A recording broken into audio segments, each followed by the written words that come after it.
Welcome to the Hughes, Hubbard Anti-Corruption and Internal Investigation Practice Group's podcast, All Things Investigations. The Hughes, Hubbard Anti-Corruption and Internal Investigation Practices Group represents many of the premier companies around the world, providing advice on issues spanning the full anti-corruption and compliance spectrum. In this podcast, host Tom Fox and members of the Hughes, Hubbard Anti-Corruption and Internal Practice Group will highlight some of the key legal issues involved in white-collar and other investigations, both domestically and internationally. We will tackle topical issues involved in investigations, as well as explore how companies can prevent and detect issues that arise in conducting investigations on a worldwide basis. Today I'm joined by Mike DeBernardis, partner at Hughes, Hubbard & Reed, to take a deep dive into the Blanche memo on FCPA investigations and enforcement going forward under the Trump administration. I know you'll enjoy this episode. Hello everyone, this is Tom Fox back for another episode of All Things Investigations, joined again by Mike DeBernardis. Mike, welcome back. Happy to be back, Tom. Mike, we had a release from the DAG this week, the Deputy Attorney General, of a memorandum entitled Guidelines for Investigations Enforcements of the FCPA. This is something that we had been anticipating since the President's suspension of FCPA investigation and enforcement. And I don't want to shade your views, so I won't give you my views as yet. But there were some very interesting sort of introductory remarks that I thought maybe we could start with that and then go into some of the finer points that we both see in this. Yeah, that sounds great. So it starts off with the memorandum establishes some guidelines. Then it gives some factors that everyone should be cognizant of. And I guess perhaps the first, but not surprising at all, is the total elimination of cartels and transnational criminal organizations. That would seem to be absolutely consistent with this administration's philosophy. Maybe your opening thoughts on that.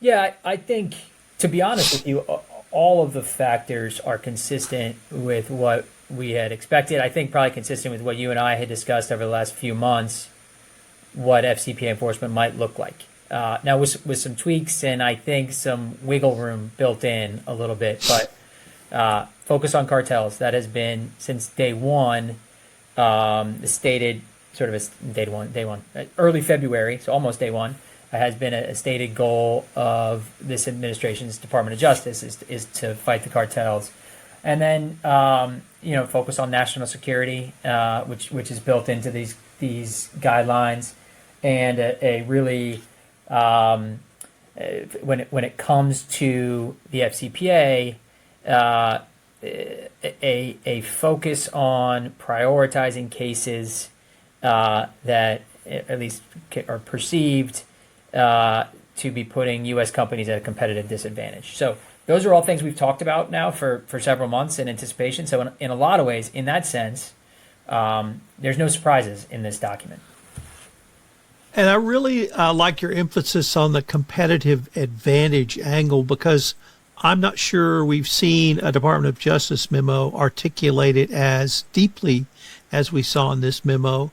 I have seen competitive advantage as a part of a U.S. national security interest for many years, and I think many have seen that, and we have talked about that. But here it's really embedded directly into what prosecutors need to consider. Yeah, it's interesting, and it's also, I think, interesting the way they went about doing it, or the way that this memo went about doing it, right? Because for a few months now, the way we had interpreted competitive advantage was we were going to focus the FCPA on non-U.S. companies competing against U.S. companies and doing so in a corrupt manner. I think that tracks with a misunderstanding of how FCPA enforcement has worked over the last several years. I think there is a common misconception for people who don't follow this closely that the FCPA puts U.S. companies at a disadvantage to their foreign counterparts because they're prosecuted for FCPA violations while their counterparts are not. As you and I know, FCPA enforcement is they'll grab anybody who they can get jurisdiction over, and that's often foreign companies. I think we've certainly seen years where there's been more enforcement against non-U.S. companies than U.S. companies. So I think that what we were anticipating was, hey, we're going to focus on foreign companies competing with the U.S. They, went to some lengths in the memo to point out that we're not focused on the nationality of the offender. We're more focused on the nationality of the quote-unquote victim, and we're going to focus on cases where a U.S. company was disadvantaged. In theory, at least it keeps it. The memo keeps open the idea that it could be a U.S. company putting another U.S. company at a disadvantage by engaging in corruption on a competitive tender basis, or in competing for the same work. So I think it was smart to do it that way, but also interesting in the approach.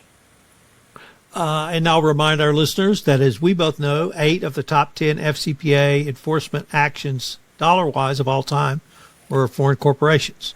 So if you're a foreign corporation and there's U.S. jurisdiction, whether it's because of a stock, whether it's because of an ADR, whether it's because of a wire transfer, whether it's because of a meeting, any reason to obtain U.S. jurisdiction, I think the U.S. Justice Department will take a very jaundiced eye look at you.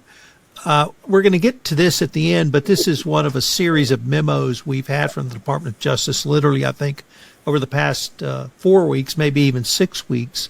But I'm beginning to wonder now, might we see U.S. companies whistleblow on non-U.S. companies, both tactically to stop the conduct, but maybe even to garner a benefit under the whistleblower pilot program, if it's still called that at the DOJ? So I think it absolutely opens the door for the first scenario, for a U.S. company to quote unquote whistleblow against a non-U.S. company for what they think is sort of an unfair business practice, corruption, and the like. I suspect we'll see that, and honestly, I think the door is open for that kind of approach. And to be honest with you, from what I heard anecdotally and talking to former, Justice Department officials, that already happened some anyway. But I think there's now going to be a greater appetite for that. I don't know that a company is going to qualify for a whistleblower award, and honestly, it's a little bit difficult for a competitor to have enough specific information to sort of engage in the whistleblower pilot program to actually get credit and get an award from that. But approaching people at the DOJ and saying, or the FBI, and saying, hey, look, Company X is out here. I'm hearing all these rumors. They're doing, they're engaging with an agent that's bribing people on this project we're competing for. This is specifically what the Deputy Attorney General said you guys were going to focus on. Get on it. Well, I guess my experience living overseas is a little bit different.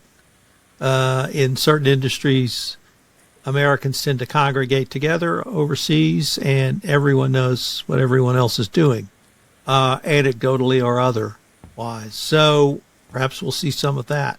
Well, let me turn to the first page of the memo, at least as it printed out, because there's some factors prosecutors are to consider. And I'm going to skip the first one, which is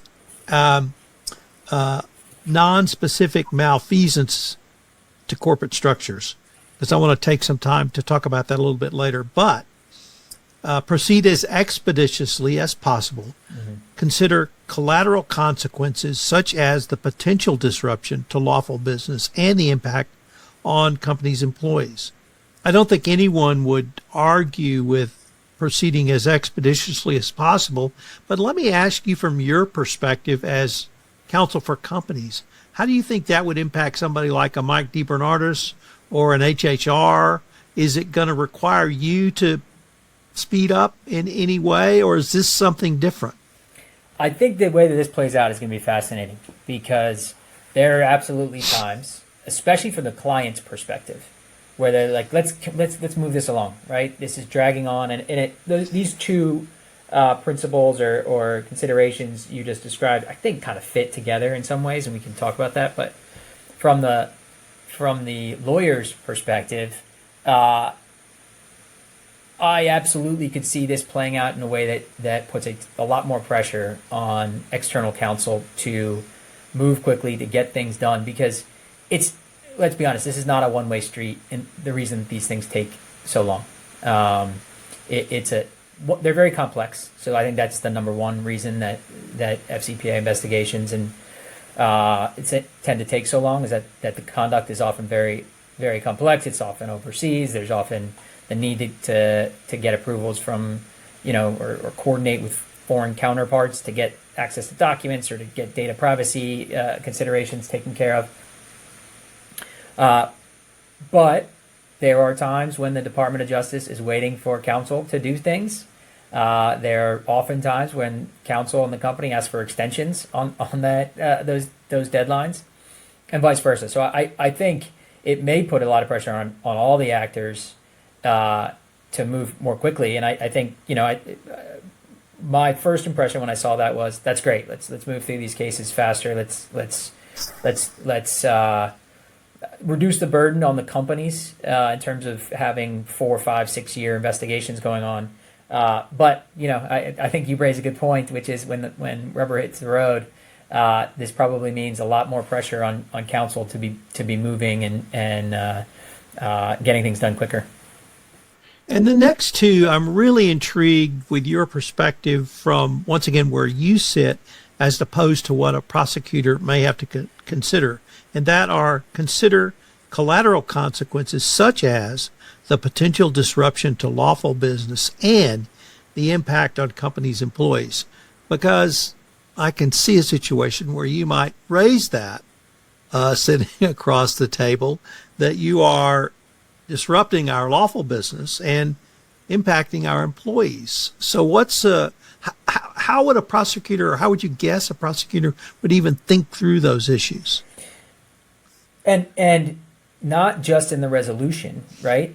It's throughout the investigation, which is what these considerations kind of specify, which is important, because we often talk about at the resolution phase, what's going to be the impact of this resolution on the company and its employees. That's as old as corporate enforcement, right? Hey, you can't. That fine is too big. That's going to have this outsized impact on our employees or on our ongoing business. It's great that that's going to be a consideration from a defense attorney's perspective. I think that's if the DOJ is truly going to consider that and do it in a meaningful way, that's great. And I think there was already some of that, to be honest with you, associated with most resolutions. Considering the impact of the investigation on the lawful business or on companies' employees is trickier. Be careful what you wish for here, I think, from the DOJ's perspective, because if you think about it, I said that I thought these two kind of factors or considerations overlapped with each other. On the one hand, quicker we can get these investigations done, the quicker we can get out of the way of the business, get out, stop bothering employees with document requests, with holds, with, interview requests and the like. A huge amount of resources from the company's perspective, huge amount of resources go into responding to an investigation. On the other hand, if you say we're going to move more expeditiously, it's almost more disruptive, at least for a shorter period of time, you would imagine, right? Some of that delay I was describing, it comes from scheduling. Hey, we really need to interview the head of this business unit. He's a busy guy with business meetings and the like. Are we now saying, drop what you're doing, we got to get this done in the short term to hopefully free you up in the longer term? I think it'll be, I'll be curious to see exactly how the DOJ approaches this. One place where I can see this playing out a little bit is making an effort to keep the investigations tailored to the specific allegations at play. Instead of saying, well, hey, your business unit in Saudi Arabia engaged in this conduct, we expect you to go and do an investigation of all of your business units to make sure they're not doing the same thing. Or we, as the Department of Justice, because there's no allegation that our lawful business unit in Thailand is doing the same thing. They're just going about doing their business, avoiding a disruption of that unit. That might be how this ultimately plays out, and I think that would be a welcome result, honestly, from a company's perspective. Now let me circle back to the language which says not attributable, non-specific malfeasance to corporate structures. And I guess this intrigued me for several reasons. Number one, is this talking about a compliance program's framework, code of conduct, policies and procedures, internal controls? Number two, is this very different than the department has previously prosecuted? Because typically internal controls and books and records were seen as the SEC's purview, unless it was a criminal action. And we had I can only think of one criminal action involving corporate structures. And then it tied back into further individuals. Well, I think you and I have said for years that individuals commit bribes or commit crimes and pay bribes, not structures, and certainly not companies, and certainly not structures. So is this anything different, or have I misread this, or do you have yet a different interpretation? I was left scratching my head a little bit here. I'm having trouble identifying a DOJ enforcement in the last, and I could miss one, and somebody could comment and say that, oh, you guys missed this obvious one, but in the last 6, 7, 8 years, where we had a situation when the DOJ was prosecuting or not prosecuting a company for non-specific malfeasance that was not directly related to individuals that have engaged in criminal conduct. I don't think what they're saying here is, hey, we're not gonna, respondeat superior is no longer a thing. Companies are still going to be liable for the actions of their employees. I think if they were going to kind of take away that principle, they would have been more specific. I think the idea is that for general corporate conduct, and this goes along with one, something that we can talk about later in terms of focusing on serious misconduct. We're not gonna slam the company for sort of a lack of control that doesn't lead to a specific act of misconduct. Now, to your point, and I agree with you, that framework of enforcement has, in the last recent time period, been the purview of the SEC. That's kind of what they have done. Is we haven't really identified a specific bribe, but we don't like this act, the way you're doing business in this way, and we can get you for books and records or internal controls violation. It really hasn't been a DOJ prosecution tactic. So let's maybe now circle back to where largely where the memo started, which was prosecutors shall focus on cases in which individuals have engaged in criminal misconduct. I think that's consistent with every memo we've had from MADAG since at least Sally Yates, and maybe even before that.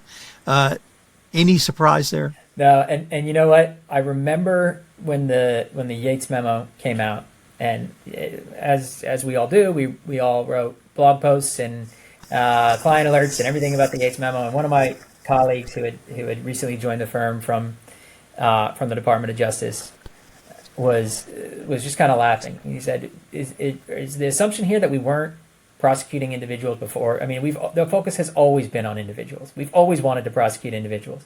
So this is to me business as usual. I think it's good from a, I don't know, PR is not the right word, but just from a relations perspective to restate this goal. I think the general public wants to hear that. I think the general public agrees that individuals, not companies, for the most part, should be prosecuted. So I do not put much thought into this being any type of change in approach. So there were additional language about advancing U.S. national security interests, and this was part of what intrigued me a bit, because the language said companies gaining strategic business advantages, whether critical minerals, deep water ports, or other key infrastructures, and later it expanded it to sectors like defense intelligence and critical infrastructures. I think critical minerals, extractive minerals is clear. deep water ports, maybe that's the Panama Canal. Maybe it's others. And certainly key infrastructure or other assets. But I read that second part around sectors. I think they're expanding it to software and maybe even chips. It's a long-winded way of introducing the topic of, I see American national security interest discussed in a way that puts really those companies in those industries, I think, under notice that if you do pay a bribe and you're a foreign company or an entity that's harming American interests, you may well find yourself under DOJ scrutiny. I completely agree, especially with the last piece in terms of that they are hinting at that this is gonna apply to technology, chips, software.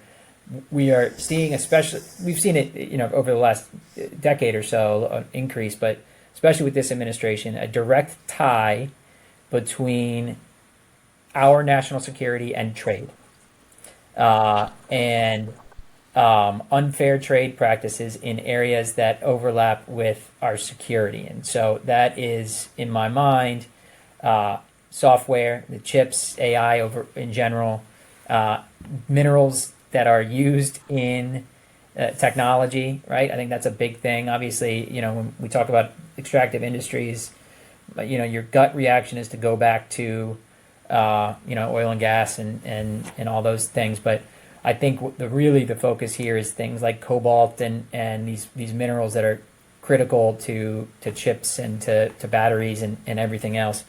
And so this to me is saying, if you're a company in these industries, you're on notice. We are focusing on this area. We will try to prioritize cases involving this area, particularly if you're a non-U.S. company that's taking advantage of the U.S. market and not always engaging in the best approach. I also think there may be now a desire, not that there wasn't before, but a focus on, hey, let's find these areas, these mining cases or these infrastructure cases where, the jurisdiction wasn't always clear. It was a foreign company, and the U.S. jurisdiction wasn't always clear, so we haven't touched them. Maybe we make but they're now critically important to or we're saying they're critically important to our defense, our national security. Let's make a bigger effort to make sure that there's, we can't find a jurisdictional hook to go after this Chinese company on an infrastructure project or, whatever it might be in the extractive industries.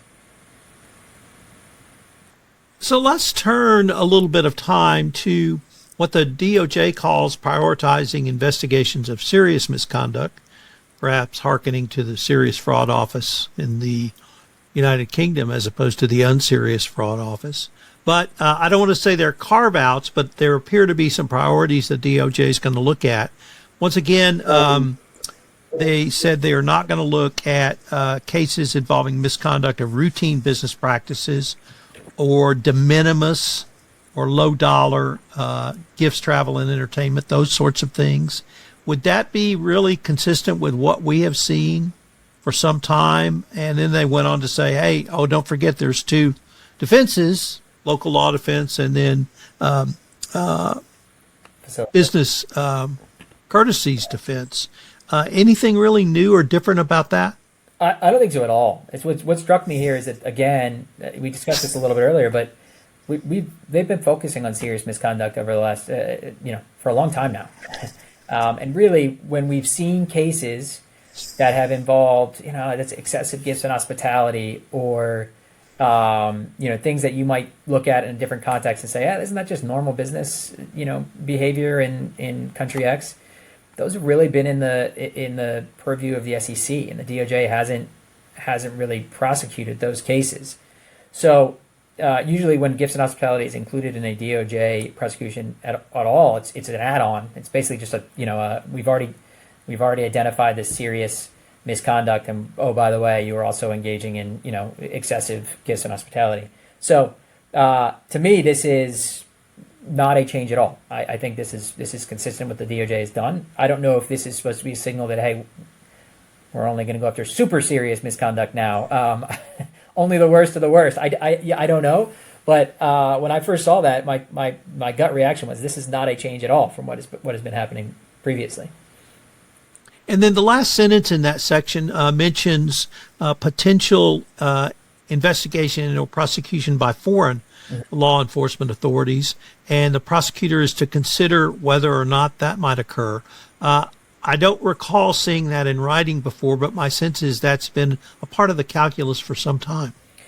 I think it's interesting because where it's come up in the past is we want to avoid double prosecution. If it looks like you're being prosecuted by another agency, we're going to take that into consideration or try to avoid hitting companies twice. The historic approach, not historic, the approach recently has been, so we're going to coordinate closely with our counterparts. Because we want to avoid that, we're going to try to do these joint resolutions. We figure out what the penalty is, and we divide it up so you're not getting hit over and over again.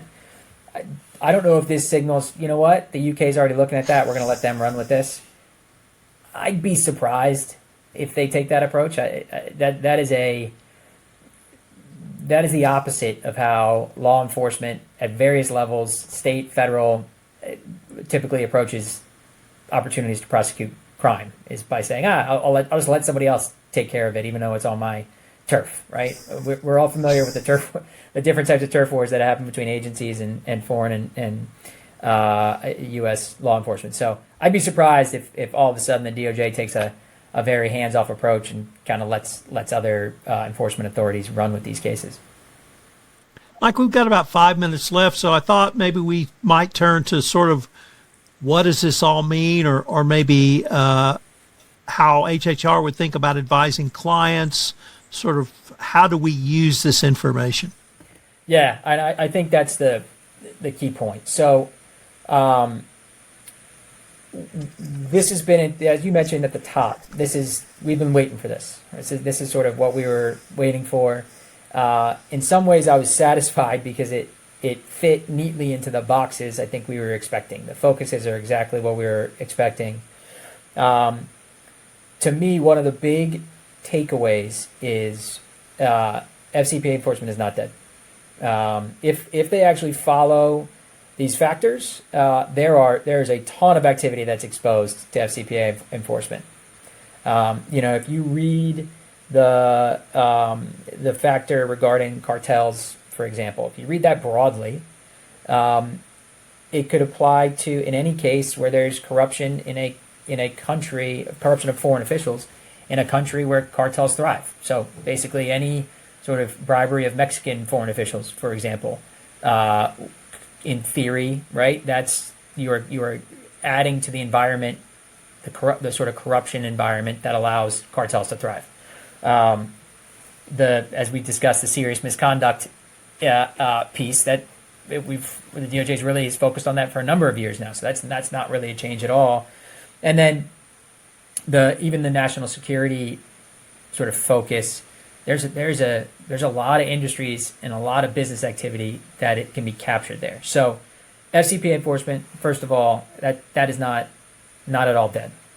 And I think we will see that play out over the next few years now, where I don't know, we'll get back to the level we were at, but certainly the pause is over and we're back to business in terms of the DOJ's back to business in terms of investigating these cases.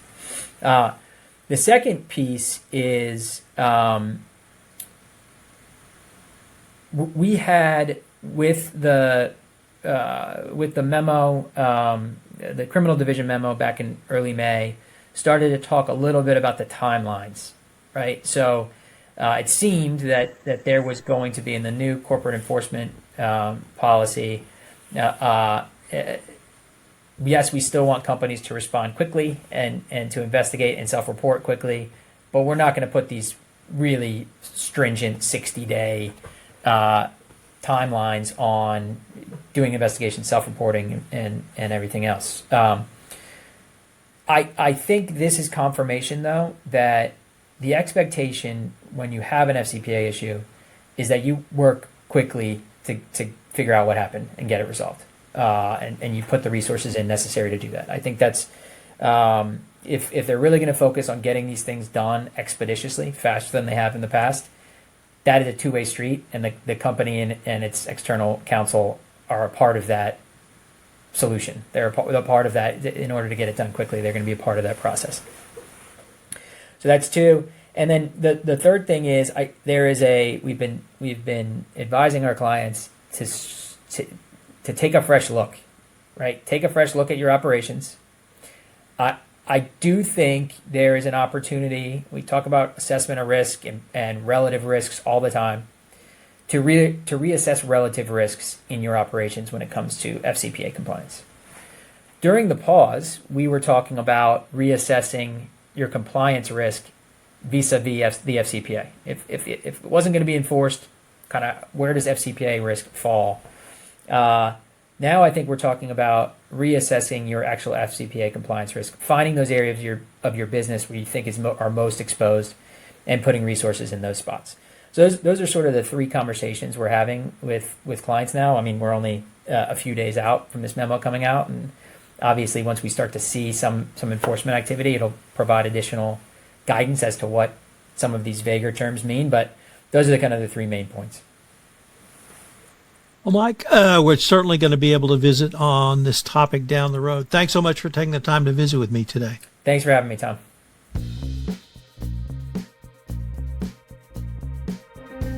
This is Tom Fox again. Thank you so much for listening to this episode of the award-winning All Things Investigations. If you've enjoyed this episode, I hope you'll subscribe, rate, and review wherever great podcasts are listened to.